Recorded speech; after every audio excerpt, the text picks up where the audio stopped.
Yo, Counter Attack podcast with me, Daps, back again. Yes, man, guys, love for all the shout outs and all the people watching the content. As always, keep liking, subscribing, sharing. Yeah, man, we're just gonna keep giving it to you, man. Keep giving the content to you. I don't know what more to say on that because you lot already know how it goes. So today, I've got on a retired player who actually retired quite young. He was at Watford, was at Bolton, and he went to Bolton with quite a bit of pressure on him, and whatever happened throughout his career, which made him retire early through his own decision. So it's Marvin Sordell. I'm going to get him on now, and we're just going to have like just a good old chit chat, see what he's saying. Yes, Marv, what's going on, man? Hello, what's going on? You right? I'm good, man. I'm good. How you doing today, man? Yeah, not too bad. Not too bad. How you doing? I'm good, man. I'm good. Like, I've actually been looking forward to this one because I think that our listeners on this podcast would actually appreciate your story. And I was saying to you off air that I've been trying to get hold of you. So to actually get hold of you now, I'm actually really happy about it because you've got a story which, to be honest, isn't too dissimilar to a lot of players in regards to what you go through, but no one really speaks about it, or no one really does anything about it out in the open. So for you to have your platform and to use it like you do, I've just got to commend it, and I just want to get your story out there. I appreciate that, man. Yeah, man. But as always, like, where did it start for you? Because a lot of people know you and they know the end story, but how did you get into football? How did you get into the professional game? Floor is yours. Yeah, so I grew up in Harrow, which is in northwest London, and just like everyone else, was playing at school, and then went to Sunday League. Was playing with one of my friends at school, and he had a Sunday League team that he played for, and I wanted to get into football. And I literally, since I was 5 years old, I knew that I wanted to be a professional football player. And don't ask me why. Don't ask me how I knew that. That was just always stuck in my head from as far back as I remember. That was always my number one thing. And so I went down to Sunday League with my friend, and actually at his team at the time, there was not many places left. There were not many places left for players, and so they just said you can go in goal if you want. So I thought, I just want to play football. I don't really care where I play. I've never played for a team. I just play in as long as you're playing. Yeah. So I went in goal, did really well, and after that, can I swear, by the way? Hey, see what you like, mate. You're good. If the story works, the story makes sense, and is a lot more impactful with the swear word instilled. So after the training session, I'm standing there with my mum thinking, like, you might be invited back, or get a game or whatnot, or train again. And he's gone to my mum, we're not going to sign your son because he's shit. And I'm standing right there. So obviously I'm like, I was 6, I think, or 7. And I was like devastated, like in tears. And I couldn't believe that, this is what football was like. But, I was still determined. I wanted to play for a team, and I went and played for another Sunday League team, and still stayed in goal for a while. Stayed in goal till I was about 10. And I always wanted to play on pitch, because my first memory of football was the first memory that I have that stands out from playing from football in general, from watching, was Arsenal beating Newcastle in the FA Cup final, and that was 98. Yes. And I remember Nicholas Anelka scoring, and I just remember thinking, that's what I want to do. I want to score goals like Anelka, like Ian Wright. And then obviously later, like Bergkamp, like Henry. These were my idols growing up, and I was just like, I want to score goals. I don't want to play in goal. I want to score goals. Yeah. Ended up being allowed on pitch. I remember one game, the manager was just like, what, you've been asking, just bugging all this time to play on pitch. Just go on pitch. He's going to do rubbish, and he's going to not like it, and he's going to go back and goal, because I was a good goalkeeper at the time. And went out on pitch. My first game that I played up front, I scored a hat trick, and they were like, "Oh, okay." And then from then on, I played. I played up front. So for the rest of the season, I was playing up front. I remember this vividly because at the beginning of the season, the goalkeeper gets a different kit to everybody else. Obviously, you take kit home, you wash it. Yeah. And the shorts and the socks are the same color, but the shorts are different because the shorts are goalkeeper shorts because they got the padding. And I remember, like, for the rest of that season, I'm still playing on pitch with goalkeeper shorts. Padded shorts. I was like looking like, what's going on? Why is this guy wearing different shorts? Just a funny memory that I have. And so from then on, I played outfield and played up front and was just eager to get scouted, and I tried so many different routes, and you know, the summer tournaments were obviously a massive thing. I don't know if they still are now, but an opportunity to get scouted, and nothing was happening, nothing was working. I went to open trials and nothing. I remember going to Watford in the community or something, and they were like, nah, not good enough. And I just kept getting knocked back and just thought, you know, this probably isn't going to happen. Like, but it didn't stop me from working hard. You know, I literally spent all of my spare time outside of school, outside of training, actual games. All of my time was spent playing football on my own most of the time. Yeah. And that's practicing, not just like, I'm just going to go and smash free kicks. It's like passing the ball against the wall, practicing my left foot, my right foot, touches, volleys, half volleys, everything. Just practicing, throw the ball against the wall to control it.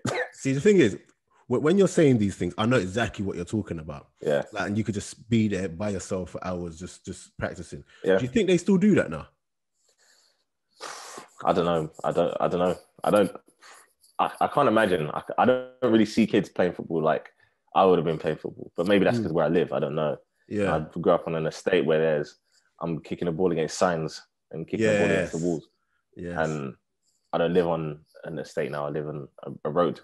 Yeah. But it's funny because even when I have this conversation all the time with people, like, even when I do go by like estates and whatever, like even like car parks, we used to play like a car park, play football. Yeah. You don't even see people doing that anymore, man. So yeah, it's just a bit. Yeah, I don't know. I mean, a lot of kids play video games now. That's it. So I mean, I guess we'll see in the next 10, 15 years when these kids are professionals or not professionals. We'll see what the standard is like, because you see this, how high the standard is now. Yeah. And that's because people were putting in the work before when they were kids. Yeah. So I guess time will tell. Yeah, and I hear that. But yeah, I carried on, doing that like all the time, and like, at the same time, I was being told by literally everybody around me, other than my mum and my sister. It was, you need a plan B. Everyone wants to be a football player. I was like, no. Everybody says they want to be a football player, but not everybody wants to be a football player. For me, I'm doing everything within my power, everything to get this and to make sure this dream becomes a reality. This isn't just like a pipeline dream. This is my goal. I've set a goal and I'm going to reach it. 100%. And eventually that determination paid off, because I got scouted for Chelsea when I was 13. So I went on trial there. And to be honest, I didn't get signed at the end. So I went on a 6-week trial. I didn't get signed in the end. But to be honest, the learning experience was more beneficial than I think than if I got signed. Because the knockback itself, and obviously seeing the standard of what it was and what it takes, if I got signed, maybe it would have been a bit too easy. Maybe I would have thought, okay, this is a bit easy now, and I don't have to work as hard. Yeah. Because I got knocked back, and it was, I found it tough, but not as tough as I had done in previous times. I thought, right, I've had a taste of it. I understand. I know what I need to do. I can do this again. I can get back. I can get scouted again. I know that I can. Yeah. I feel it, and just made me more determined. And I went back to play for a different Sunday team at the time and played a year up, because I thought I want to get quicker, stronger. Like, I want to get used to being kicked. I want to get used to be playing with players who are probably maybe better or at a level higher. So I have to be better. I have to improve. Yeah. I wanted to push myself outside of my comfort zone, and again, that paid off, because later in that year I got scouted by Fulham, So the same scout that took me to Chelsea took me to Fulham, and I went there and as an under 14, and within 2 weeks I was signed. Which obviously for me at the time I was just like, wow, this is amazing. You know, I've been working now for God knows 6, 7, 8 years to get to this point. Climb the ladder. Right, cool. Now I've stepped onto the ladder. I'm at the bottom. Yeah. It's just like that realization, like I'm signed. It's like, okay, now I'm signed now. That's the easy part. Yeah. You And know? it's the reason why I wanted to get onto your journey as well is because there's something interesting. So we were in that clubhouse room the other day. Yeah. And then you mentioned the exit Charles. Yeah. You mentioned the exit Charles. So you're at Fulham. So how did you get to the point of going through an exit Charles? And for those people that don't know, like quickly explain what exit Charles is.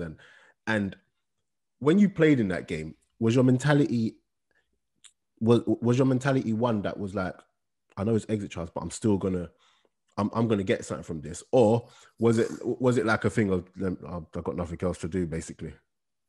Nah, exit Charles for me, I was so hungry. Honestly, Yeah. I went to all because there were 3 exit trials, I think, and Mm-hmm. there was one in like Leeds, there was one somewhere in the Midlands, I can't remember, and then there was one at Bisham Abbey, and I went to all 3. Yeah. Each time, honestly, that was probably that period of time in my life, in my football career, was probably the most free I'd been because I was so hungry. I was so determined. Yeah. Like there was nothing that was going to stop me Mm. at that point in my life, and that environment is tough, real tough. You know, for kids getting kind of chucked to the side at that point, because I think people don't realize as well, going as an under 16, under 15, 16, that's the toughest. That is probably the toughest period in football in any player that's on the like academy professional journey. That's the toughest period, I would say, because trying to balance that with school, GCSE is obviously a big thing, you know, and that is a point in your life where your direction is either going to go one way or the other. Mm-hmm. Either going to probably go towards education or you're going towards full-time football. And when you step into that full-time football environment, that ladder, you are as good as professional. Yeah. Without having the title, you are as good as professional. Did you have the mentality that you were a professional footballer though? I did not. Yeah. Okay, cool. And the exit trials for me was just like, I'm just gonna, bearing in mind I'd done Sunday League for a long time. So my mentality was like, I'm just gonna go there and rip it up. Yeah. And that's it. I'm hungry. I'm gonna, whatever's in my way, I'm tearing down. Yeah. And you think some of the boys there would have been at their club for 7, 8 years. Mm-hmm. And you got to think, you're looking at them and think, that's tough. You know, if you've been at your club for 7, 8 years and then all of a sudden you get released. Yeah. You've been expecting to get a scholarship and then you don't. It's like your whole world is rocked. And you go to these exit trials where it's like, you know, you're out of your depth. You know, you don't know these kids. You don't know all these other kids that are playing. It's a very high pressured environment for a young football player. You know, did you ever come across any players who were at these exit trials with you who later on down the line actually signed pro or that you recognize or anything? No, that I can remember. No. Imagine that. Just to show like the amount of people that might go to these exit trials and get nothing from it. A couple hundred players as well. Yeah, imagine that, man. But yeah, but you managed to navigate your way around, and that is when you then went to Watford, right? Yeah, I signed a scholar at Watford. Yeah. Okay, so let's talk about that feeling of when Watford come in for you, or you realize that you can get an offer at Watford. What's going through your mind when they're saying, "Okay, we want you"? To be fair, at that time, from on the back of the exit trials, I had a lot of interest. You know, I was quite lucky in that. Because I was playing as an attacker. If you score, people see it. As a defender, like you know, anything may happen. As a midfielder, like the game might just kind of go past you. It's possible. You know, and you might not have too much to do. You might not be in a great team. As an attacker, you can get on the ball. You can do something. You can be quite individualistic. So I scored a couple of goals in one of the games in particular, and you know, I was getting phone calls left, right, and center, and at that time I had a fair few options. So, you know, when Watford came in, I was happy. I wasn't like crazy buzzing. I was just like happy. Like I feel like this is the right club, the right opportunity. So I was really pleased with that. Yeah. What was it about Watford that allowed you to find your feet? Because at Watford, you had a good period there, which led to you actually, in the end, getting bought by Bolton. What was it about the environment at Watford that allowed you to succeed? I've made a lot of good friends there. I think that's the first and foremost was the environment with friends, the coaches. So the main reason I actually signed for Watford in the first place was as an under-16. So I went in to train. The manager of the under-16s was Mark Warburton. He's obviously now a QPR. Oh, okay. Yeah. I was like, this coach is someone that I've not had a coach like this before who looks at football the way he does and puts on the sessions that he does, and I really enjoy it. So I think this is what Watford are about. Then, sign me up. Like I'm completely down for it. And that coaching environment of a lot of the academy coaches were great, and obviously the under-18 coach as well was great with me at the time. And then the feel around the club was very much family orientated, and it was very much one of progression. So youth team players that got pros, you're straight into the first team. There wasn't a reserve squad at that time. Yeah. When you were in the youth team, you were, when you went from youth team, you went straight to the first team. If you're training on a regular basis, you could be trained with the youth team and training with the first team on every now and again as well. So you all felt so close knit. You always felt really close to getting an opportunity as well. So it didn't ever feel like your good performances or something were just a waste almost. Do you know what I mean? Because there was always opportunity. Even in the coaching staff, my under-18 manager was Sean Dyche. Yeah. And obviously he went on to be the first team. He was the reserve team manager, then the first team manager. Whoa, what was he like, Sean Dyche? Yeah, he was, when he first came in, we were like, this guy's just so strict. we used to run so much. Like, there was no tomorrow, because he's massive into discipline, and as you get older, you kind of understand why he was the way he was as a youth team manager, because as he always used to say, I'm not here to just help you be youth team players. I'm here to prepare you to go into the first team. Yeah. Because when you progress from me, that's what you're going to be doing. You're going to be going into the first team. So I'm getting you ready to go and play in the first team. I want you to go and play in the first team. So as he carried on his philosophy, so to say, into first team football, like when you see his teams play, look at it and think, nah, yeah, this is Sean Dyche. Yeah, definitely. I mean, I think the team, the way we used to play in the youth team, we probably played more football than probably his teams do now, I would say. Yeah. But he always used to say, in the end of the day, all that mattered to him was getting a result. That's the main thing. So if you some games you're gonna have to play long, some games you're gonna be able to play short. But in the end of the day, all that matters is you got a result. Yeah. And to be fair, that's why Burnley have been in the Premier League for so long. Yeah. Me personally, I'm not gonna lie to you, but I can't stand them. I don't know. But he gets the job done at the end of the day.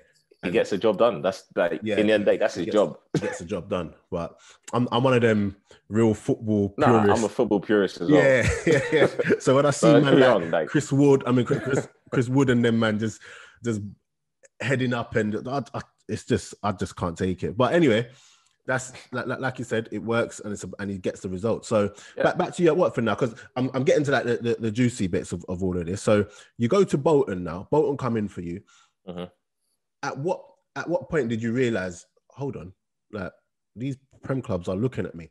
Like, is that something that you're aware of as a player at all times, or did it come out of the blue for you?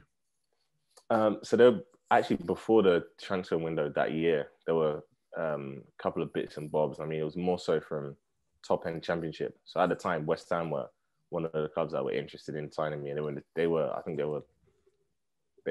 in the top 6, definitely in the Championship, and I was told at the time that the deal was pretty much done.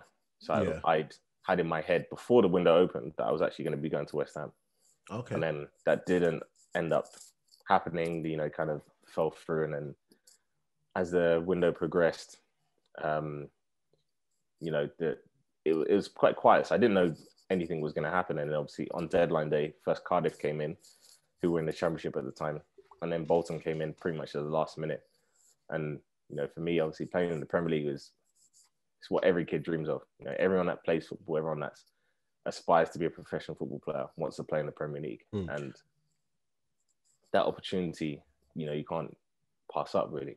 Yeah. Did you have that like almost like a Pursuit of Happiness moment where, you know, the final scene in Pursuit of Happiness when he gets the job and then he's just so happy, and like, did you have that moment where you're like, oh my gosh, like I've made it into the Premier League, like the feeling that you must have felt, especially coming from humble backgrounds? What's that like for you? So I didn't actually, the thing is, I didn't even sign actually officially till about 2 a.m. So the deadline was at 11. Yeah. And how'd you manage that then? You sign like an extension before the deadline, like half an hour before deadline, because the problem is there's so much paperwork, like an insane amount of paperwork. So I actually signed for Bolton at the Watford Stadium. Yeah. Oh wow. And I was sat there and they were faxing through all the paperwork and getting everything lodged with the Premier League and the Football League and all these contracts and bloody blah blah. There was like an incredible amount of back and forth in faxes and phone conversations. And I was just sat there and I'm like on my phone, like scrolling through Twitter, looking at Sky Sports News. People are messaging me saying what's going on. And at this point, I can't say anything because nothing's official. Yeah. And then by the time it was official, I was so tired and I just thought, wow. Like I kind of just had that moment. I'm sat there with my mum and with my agent, and I was just like, wow, like how the fuck has this happened? Yeah. Like literally in like I was 20 when I signed, and I thought like I've been in the first team at Watford for like a year and a half, and I'd been at Watford for about 4.5 years at the time, I think. And you just think that journey you've gone on in that small period of time, and it's just crazy to be honest. Yeah, it's one of those ones where, look at your story, you actually signed with them, and there was a heavy expectation on you. Yeah. Like were you aware of the expectation, or was it just kind of thing like, I'm here, let me just do what I do? Do you get what I'm saying? Were you actually aware of what they were expecting from you? Not even like the management and your team, but just even like the fans and everything.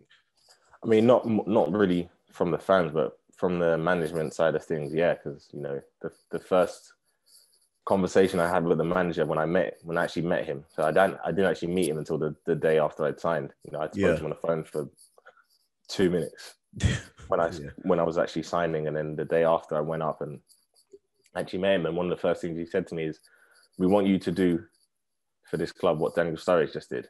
And at that time, I was just like, "Whoa! I don't know what you're was he actually being serious though? Was it like a joke? No, it wasn't a joke. He said, "We want you to be for us what Daniel Sturridge was, and go on and then play for England and go and move on from here and go on to bigger and better things." That's what he said to me. But did you understand at the time exactly what it took for that? Were you just like, yeah, I could do that because you're young? No, I didn't think that. I didn't even think that. I was like, "Are you sure?" kind of thing. Like, I was like, "No, I've just seen these. I've just got here. Like, I've barely played I haven't even played 100 games of first team football.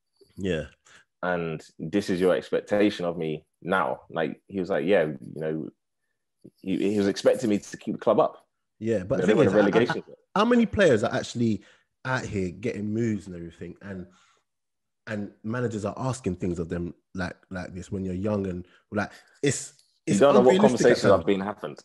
You don't know what conversations are happening behind closed doors. So these might be asked of players all the time. Yeah, like it's like a lot of the time they're unrealistic expectations, but then you've still got to go out there, do that. And as was the case with Bolton, you've gone out there, done it, and sometimes it weren't really working for you and everything.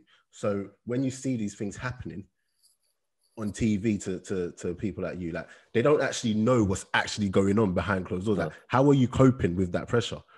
Because it's easy to cope. It's easy to cope when you're banging 30 goals a season. That is easy to cope. But when it's not going your way, how are you coping with this? Yeah, I was struggling. I mean, I think one of the things that people probably didn't realize is how young I was. When I signed for Bolton, I was 20. Like, and I'd literally 6 months before that, no, not even 6 months, about three months before that, I'd moved out of home for the first time. Yeah. Or I'm pretty sure it was that year. About 3 months before I'd moved out of home for the first time. So you think a young kid who's, just moved out of home, he's moving to the other end of the country on a moment's notice. He hasn't got any support network around him. Like you're not gonna hit the ground running straight away. I'm looking for places to live while I'm training. Like it's a big step up. Going to play in the Premier League is a huge. Like, I don't think people realize it's not just about the football. It's about everything that comes with it. Being kind of thrust into the spotlight in the Premier League, where you're on Match of the Day and people are saying every single touch is being critiqued, and everything you do in your private life is being watched. And for me as well, what was quite difficult at that time was I was living in a hotel, because when you get signed, you get put up in a hotel, and while I'm looking for places to live, I'm living in a hotel. The hotel at this time was inside the stadium.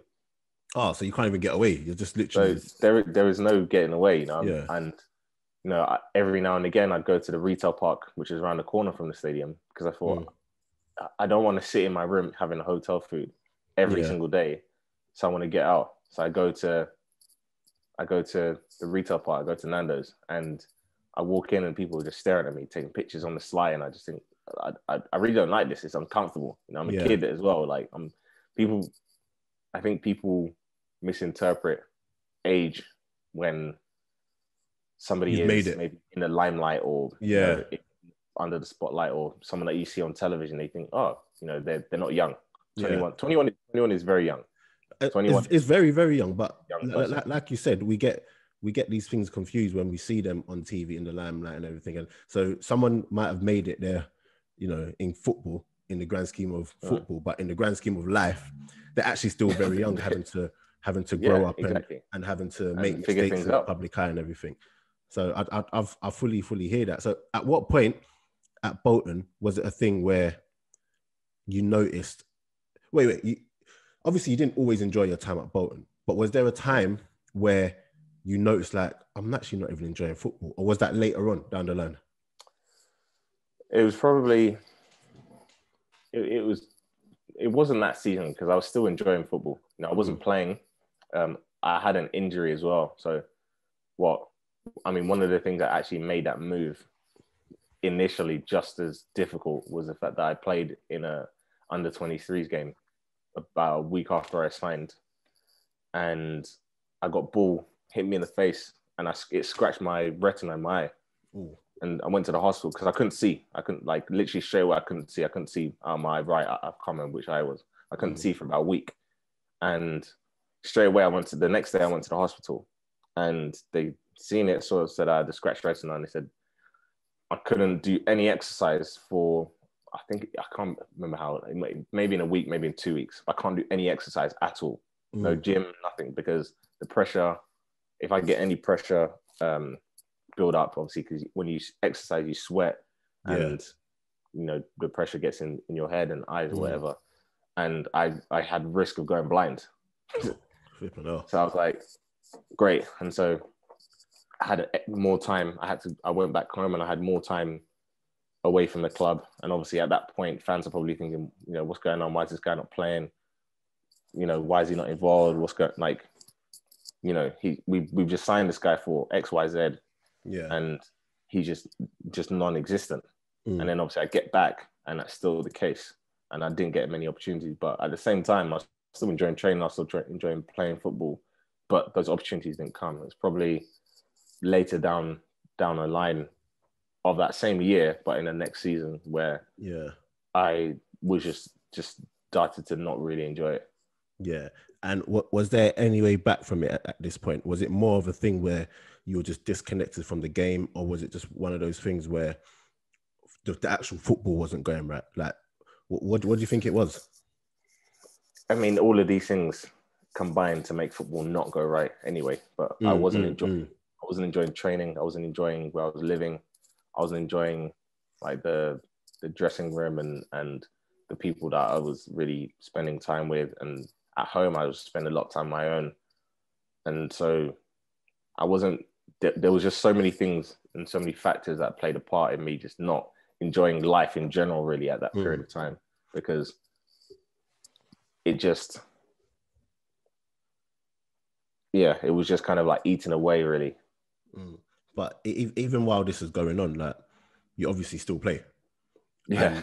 And you obviously still play. And whilst you're playing, is it a thing of like, I've just still got to pay the bills, let me just go? Or were you thinking it will come? Or is it just another thing of, this is all I've ever wanted to do, I'm now doing it, so let me just keep doing it because it's all you knew?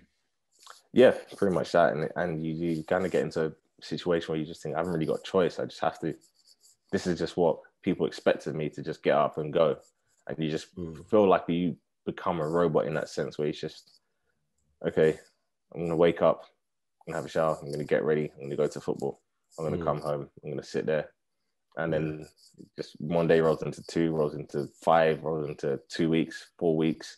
Do you know what I mean? It's just literally just one continuous, just where it kept going. And I read up, when I read up and I looked at your story, I saw that, you know, you've not had issues with bullying, but you've had bullying within your career. Like, what sort of things were happening? What sort of things were happening? Bullying's rife within football. People will never label it as such, because nobody wants to say they were bullied, because it makes them feel weak. Yeah. Do you know what I mean? Yeah. And so people will say that, oh no, it's just, you know, I had a difficult time, or this, you know, the manager was being a dick or whatever. But just because you don't need to call it bullying, but you don't need to say you were bullied in a sense, but what the characteristics and the what somebody has done to another person would be classed as bullying in any other given circumstance, industry, or situation. And for me, you know, I had this with a manager at a time, and you know, I had times when I was trained on my own, when I was being made to stay for 3 hours after training, after everyone had gone home to do sessions. Like I was getting in. At one point, I was getting in about an hour earlier than everyone, and then leaving at like 4 o'clock. For what reason though? Like, what was you saying for you to stay? Needs to be fit. It's easy. I mean, it was on one of the first days, and then I was out of the squad for a few months, because that was the reason I'm going to be taken out of the squad so that I can get fitter. You know, and that person may say, you know, this is just a way of trying to get you better, trying to improve you. But that's how they dress it up. That's how they dress it up, though. For me, I knew what it was. I knew what it was at the time. I know what it is now, looking back at it. And that's fine. You know, I got through that. They moved on, whatever. Like, that's cool. I don't hold any grievances, you know. Obviously, as it later transpired, the club wanted to get me out because they wanted my wages off the wage bill. Yeah, and that's fine. If that's the situation, that's cool. Like, I don't mind. Like, I'm an honest person. If you're honest with me, and you're like, this is the situation, we need you to go because of your wages. Yeah, I'm not just gonna say no, because I want to play football. That's it. In the end of the day, all I cared about was playing football, and so that was it. And with like those times, and when you're going through certain things like that, again, if you're also not performing in, like, on the pitch, those things will happen very easily. And then that's when you start getting to the deeper things of why it's happening. And then, you know, there's always the racial aspect of it. There's always like the bit where people are just pricks and everything. But you as a player at that time, how hard is it for you to actually talk out about bullying and racism? Impossible. Yeah. Okay. Cool. Impossible. You cannot say a single word, because who are you speaking to in a working environment? If your boss is the person that is being a bully, being racist, maybe if that's the situation, you go and speak to HR, or you go, your boss almost always has a boss. Yeah. In football, who do you go to? There is no HR. HR does not exist. Yeah. You can go to the boss. You can go to the physio, who's going to tell the boss. You can go to coach, who's going to tell the boss. Yeah. if the boss is the problem, that's it. Mm. You just got to find a way to live with the problem. You can't fix the problem. And then all that does is it just creates an environment of like one that's where you're just unhappy and one where you're actually helpless. And I don't know if that's how you felt, but you know, there's no way you can play football like that. So how long after experiencing these things was it before you were just like, I'm not doing this anymore? And was there an actual day or time that you remember where you said, I'm not doing this no more, I retire, I'm going to stick to my decision, and that is it? Or was it a gradual thing where you was coming and going? When I got to retiring, yeah. To be honest, I'd been thinking about it for a long time. That was probably like the earliest point, and I thought, I don't know how long we're going to want to do this, because if this is what it's about, I don't know if I want to be involved in it. And you know, luckily, as it kind of went down, I had better experiences with different clubs, different managers, being in different dressing rooms with different players, and I enjoyed it a lot more. And you know, found out that it wasn't just football; it was just that person, that environment, or you know, that specific set of circumstances. And I probably got to about 25. Was the first point I thought, there's not much longer. I genuinely thought there's not much longer, because this is like I cannot be contained in this box for this long. I'm looking around and seeing everybody just kind of, you know, smile and clap and think this is great, and I'm thinking this is draining for me to be suppressed in the way I am, the way I think, the way I act. It was just like, why am I doing this to myself? Yeah. You know, and it probably got to just before I retired. I was on loan at Northampton, and so, but just before when I actually went on loan to Northampton, I was injured, and I'd been injured for 3 months, and still to this day, I still carry some Just, of I know them ones, of that injury, because it wasn't sorted, because and the club I was at the time, you know, basically thought I was faking this injury, because I ended up having 5 scans on my knee, and every single scan showed something different. Yeah. Except I had a private scan also, which showed, and bearing in mind at this point, every single day I was in excruciating pain. I mean, to the extent where if I knelt down to change my daughter's nappy, like, you know, I couldn't stay there for more than 3 seconds, if that, without being in too much pain. I'd have to sit down, stretch my legs out, and sit down and get down and get up in a specific way for it to not hurt too much. And so at this point, I'm doing research every day. Literally, all my waking hours, I'm doing research into what this problem could be with my knee. And I got to a situation where reading articles, reading people's experiences, countless amounts. And as it transpired, I thought I had a specific thing. And so I thought, you know what, these guys are not trying to help me. They're basically telling me I'm faking it. So I went and got my own private scan. Yeah. Private scan came back. It was exactly the same thing that I thought that it was. That from all my research that I'd conducted, so I thought it was. I told the club I got a private scan. This is what it is. Showed them the scan, and they fined me. For what? Because I went and got a scan outside house without permission. That's ridiculous. Did they fix the issue though? Instead of them to just fix the issue, and so they find me and they say, yeah, you can't be doing that. And I said, well, this is my life. This is my livelihood. Yeah. This is my career. And all I want is to not be in pain. That's all I want, is to not be in pain. And you're not helping me. So I'm trying to help myself, and you're finding me. And I just thought, well, this is what the football industry is. This is what the world of football is. And if I go and say this publicly, that's a problem. Ruins my career. If I say something to you, problem, ruins my career. And so I have to just sit here and be in pain physically so that I don't ruin my career. And then at the same time, I'm ruining my career because I'm injured. Yeah, and this is a thing. Like, I remember after I broke my leg, I broke tib and fib. So after I broke that, when I was coming back, when I made the decision to not even chase that pro lifestyle and everything anymore, people were wondering like, why? And I remember showing someone an offer I had like abroad, in Belgium at the time. And they were like, "Oh my gosh, go and take that." And I was like, "I don't want to. Like, I really don't want to." Do you get what I'm saying?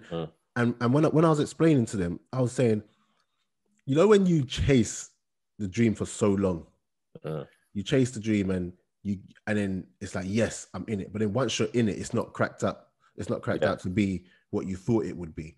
Do you get what I'm saying? Like, and I was just like you, I was just kind of tired. But at the same time, I was at 30 at the time, I think. About 30? Yeah, about 30 at the time. So I'm 33 now. So I was 30 now. And then I start to think about like, no, life after football. Because, you know, when you're young, you just think all there is to life is just football. Yeah. And then you get a bit older and you're like, actually, no, that ain't all there is. And then you start thinking about, you know, the fact that for you to get paid what you're worth, you're probably not going to get it anymore for whatever reason. But then the other guy whose face probably fits a bit more will get it. Do you know what I'm saying? And you've got these clubs on your CV, is you're going to have to work twice as hard, but then another person who's got half your CV will walk into... It's just like... I say this to say like the ugly side of football. And when you get in there, you realize it is just a business. It's very cutthroat. And the same loyalty you as a player might show to the clubs, it never gets shown back to you. No. Do you get what I'm saying? So like, and for you had, or you got, how many kids you got now? 2 now. 2? Yeah. Okay, so now obviously you have children and the decision ain't just, it can't just be a selfish decision anymore. Do you get what I'm saying? So how much did your kids come into your thinking when it comes to retiring or deciding how much you want to take from football? Massively. And, you know, as I said, around that time, like about 6 months before I ended up retiring, as I said, I was injured. And when I was injured, my wife was actually pregnant. She was 8 months pregnant, 7, 8 months pregnant. Yeah. And at the time she was down in London with her parents. Obviously when our son was going to be born in London, and we were in the Midlands at the time. Like obviously I was at Burton at the time, and so I was away from her and my daughter as well. And so that was tough. You know what I mean? Like I'm training every day and thinking, why am I doing this? And then I got injured. I had a lot more time off. So I had a lot more time with family. I had a lot more time actually going back down into London as well and seeing a lot of friends. And I'd been away from home at that point for about 8 years. I'd been living away from home. And it was like the first time for an extended period I could see a lot of friends. I could see family more than just 1 day, 2 days and off. And then I started doing a lot of other things and I thought, actually, this is what I want to do. Do you know what I mean? There's no point me being unhappy doing something. Like I've had my career. Like I've at that point I was like, you know what am I losing? Because everything I've wanted to gain in my career, I've gained. I've had an amazing career that if someone told me when I was 6, this is what you're going to achieve, I would have just laughed because I would have said, there's no way. Like, I just want to play. I just want to do all right. I just want to have a couple games, be pro. Do you know what I mean? And I achieved what I wanted to achieve. And I was looking at family thinking, what is the point of all of this? Why am I going to put up with this stress and be unhappy if I don't even get to spend that much time with my daughter, with my wife, with my son, with my friends, with my mum, my sister? What's the point? Because that's the reason you put up with the hardship, because you get that reward at the end. But I didn't feel like there was enough give and take. It was just a lot of take and I wasn't getting enough. Do you know what I mean? I wasn't getting that outlet in enjoyment, and I'm coming home and I'm not happy. And when I am around the family or friends or whatever, and I'm not happy, that rubs off on them. Yeah.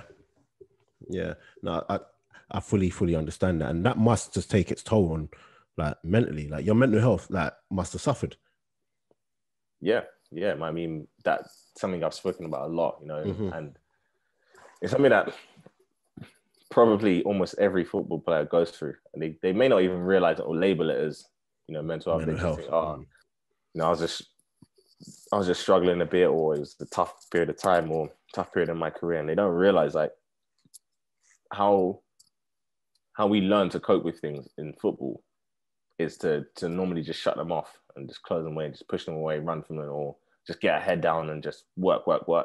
And we don't really look at these things and think, until you come out of football and you go into the normal world, you look back and think, that wasn't right. Yeah. That person shouldn't have said that. That person shouldn't have acted like that.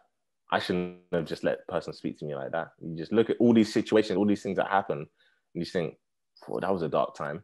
When you look at these things and think, nah, these were not normal things. When you're in a football environment, you just think, it's just how it is. When someone's screaming at you, calling you every swear word under the sun, shouting in your face, throwing things at you, you think, that's just football.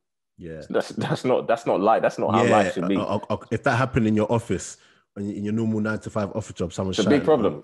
It's a big problem. And it's one that I know there's a lot of talk now regarding mental health, but me personally, I still don't think, it's not that I don't think it's enough, but it's very hard to it's very easy to say we need to deal with mental health in football without actually changing the culture in the actual clubs, Exactly. Do you get what I'm saying? Because we know that when footballers come out of the game, they might struggle mentally. We know that there needs to be, a safe space for them to come out and say stuff. But when you're actually at these clubs in the changing rooms, it's very hard to get that message of mental health across when, like you said, someone might just be giving you a hard time and whatnot. Like, so in that room we were in the other day, we had that young player from Colchester, I think he was. Yeah. And he spoke about what he's been going through. Like, there's no way you can come out and say, like, kick it out would be like, okay, you can come and talk to us, but they're not in the game. Do you get what I'm saying? And that's why I also feel that it's up to the older pros or the people that have been there, done it, to actually, get the message across, because they've been there, done that. When Noob spoke to when Noob spoke to the guy in that room, and when you spoke to him, I could feel that he was taking it on. And it's very easy to take things on when it's coming from people that have been there. Do you get what I'm saying? So I don't know how you feel about that, but is that something that you're really keen on pushing in regards to mental health? Like, just using your voice to make a difference? I don't think people realize how many things impact your mental health and how many things come into play when it comes to mental health. I think people just look at it and like, you're depressed. Like, that's what mental health is. You're just depressed. Yeah. It's like there are so many different levels to it, and it's something that is, everybody has mental health the same way everybody has physical health. It's just, where is it? Where's it at? Where's it at on that scale? Because it might be amazing and you've got amazing mental health and everything's going great in your life. You know who you are deep down. Yeah. Or it might be the complete opposite, and everything around you is just so out of control, and you're struggling with your identity, as well as the fact that all of these things going around are just not helping you, not helping the situation. Yeah. And I think you don't have to be depressed necessarily to have poor mental health. Yes. But you can struggle from poor mental health. You know what I mean? Like the same way you can struggle from poor physical health, but you're not going to be obese. Yeah. You know what I mean? But you can still have poor physical health. You know what I mean? So I don't think people really take into consideration how detailed and how many nuances there are when it comes to mental health. And that's something that I'm massively keen on, as you know, and I've spoken about this a lot and, very publicly, is that I think it's something that we need to break down in terms of stigma and just normalize having conversations about just being honest. Like I said, like people don't want to say things in fear of what other people are going to say. And obviously that comes with a certain, sometimes age, sometimes life experience, when you get to a point where you're like, it doesn't matter what anybody thinks about me as long as these people know that I'm being honest. I'm being truthful to myself. If the people around me love me and love me for who I am, what these other strangers perceive of me, that's up to them. Like, there's no skin off my nose. I'm being myself. And it's when you get to that point where you probably are able to take control of your mental health in that sense, and control of how that is affected. You know, you can still be affected you can still be affected by things, but it's more so in your control when you're in control of, you know, your own destiny. You really feel that you understand who you are and you're honest with that. How hard is it to, because obviously you have your platform, which is a good way to get your voice out, but how hard is it to actually get into the football world and actually, you know, get things put in place when you're having to deal with, because it's not just about showing up to a club and be like, let me talk to your players. Yeah. Like you've got to get, you know, there's protocols and policies and whatever. You got to deal with PFAs, you got to deal with kick it out, and like how difficult is it to actually get something done, something that isn't just tokenism? It's very difficult because I don't know how much the appetite there is for football to change in regards to mental health, in regards to a lot of things.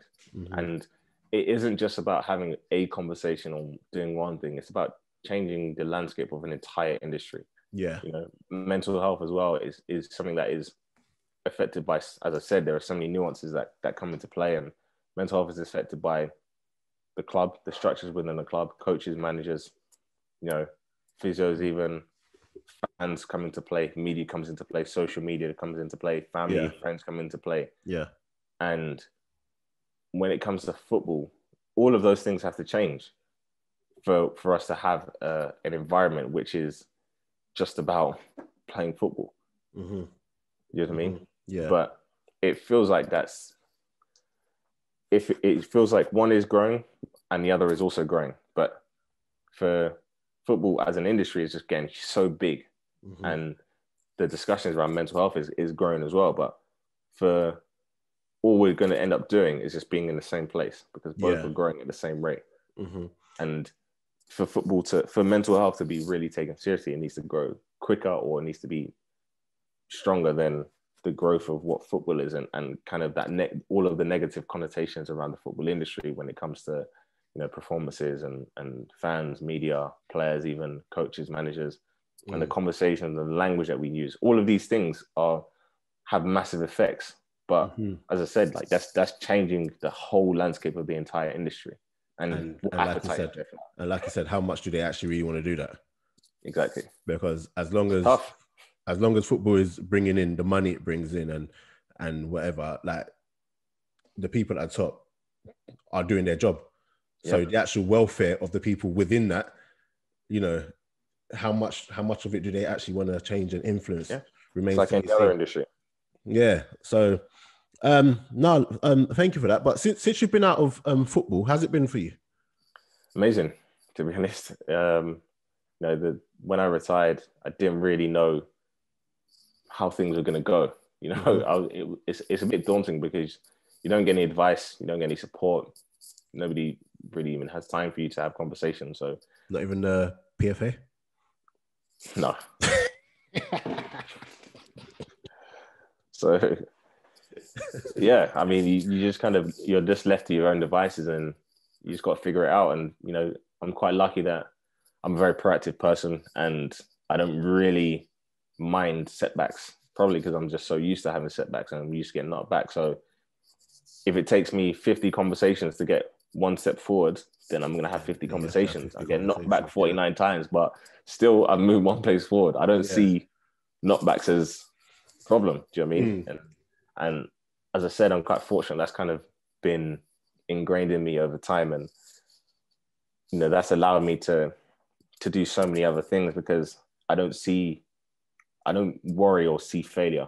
It just isn't something that you know, that I compute with, or kind of registers with me, in the sense that I think, right, there's this opportunity to have this conversation, to ask this person this question. I want to do this. I'm going to speak to that person. That's all I think. All I think is, what if they say, what if that happens? Then what? Then I'm going to do that. Then I'm going to do that. Then I'm going to do that. Yeah. It doesn't even cross my mind what happens if they say no. Not at all. Because if they say no, I think, right, cool. I still want to do that. How else do I do it? Yeah. And then I go to the next person. And to be honest, it's been exciting, because most of the time when I have these conversations, people are like, "Oh, thanks for reaching out. I've been seeing and hearing about stuff that you've been doing. It's interesting. It'd be great. Let's do something together. Yeah. And I'm like, cool, let's do it. Mm-hmm. And yet, if I didn't reach out to them, that wouldn't have happened. They might have heard of me, but my name would have just passed by. Yeah. And it's very exciting, to be honest, because I think particularly in my production company, we've made crazy progress in, I've been retired for 1.5 years, and we're talking about doing, we've done an advert for the FA. We co-produced a mini series of Yahoo. We're about to listen, we need to talk about this production. I've got some, anyway, we need to talk. We need to talk, mate. We're pitching on some major things now.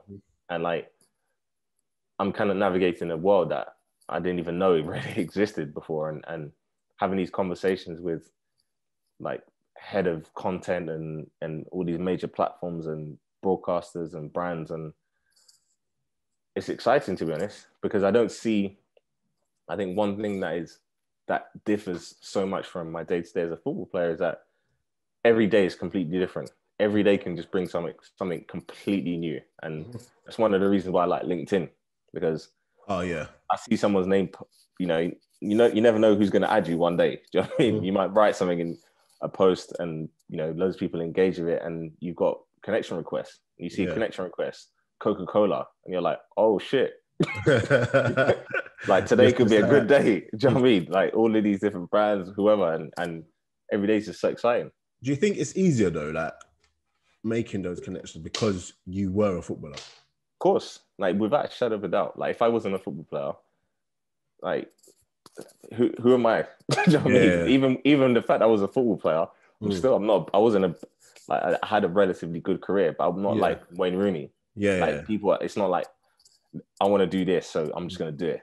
I still got work at it, but it massively helps. It gives me a platform. It gives me authority to speak in a way, in a place that people are interested in. People are so interested in football and the football industry.